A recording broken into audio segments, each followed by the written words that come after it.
দৃষ্টিকে বসানো যে মোটিভেটেড আমি হলাম, সেটাও বাবা মা থেকে পাওয়া হতো।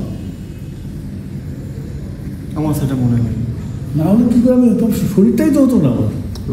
শরীরটা এসছে, কিন্তু মেন্টালিটিটা তো তাদের থেকে এসছে তো, মেলে না তো।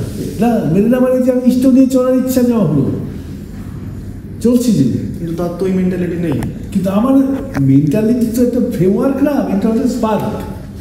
কখন কোন স্পার্কটা কাজ করছে জানি না, আগুনের ফুলকি বেরোচ্ছে, কোনটা দিয়ে আগুন ধরবে কেউ বলতে পারে না। কিন্তু তাই আমার যা কিছু সবগুলো তো তাদের থেকে আমার পাওয়া। এই একটা কৃতজ্ঞতা বোধ, কি একটা আনতি, কি বিরতি, সেটার তো প্রতিশব্দ যেটা ঠাকুরের বাড়িটাতে দেখলাম।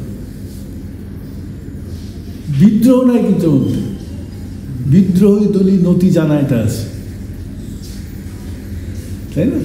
তা কিন্তু এই করে পেতে হয় এগুলো। মানে ধরো দাদুর অনেক ট্রেটস আছে, যে মানে তোমার দাদুর ঠাকুরদার ট্রেটস আছে, সেটা বাবার মধ্যে ফোটেনি, তোমার মধ্যে এসে গেছে, তো বাবার দ্বারাই তো পেয়েছো ওইটা।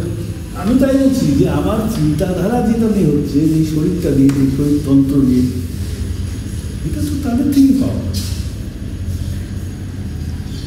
সেই ক্যাপিটালটা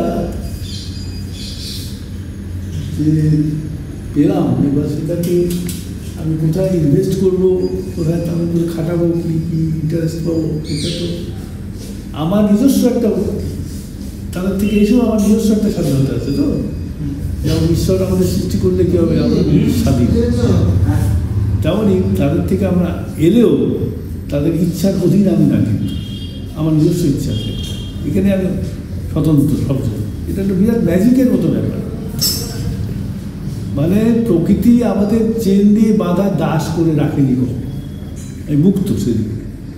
এখন মুক্তিটাকে আমি কিসে কাজে লাগাবো, সেটা আমার স্বাধীনতা, ইচ্ছা কি প্রেরণা, সে কোন প্রেরণা আমাকে প্রেরিত করছে, সেটা তো একটা বিরাট ব্যাপার।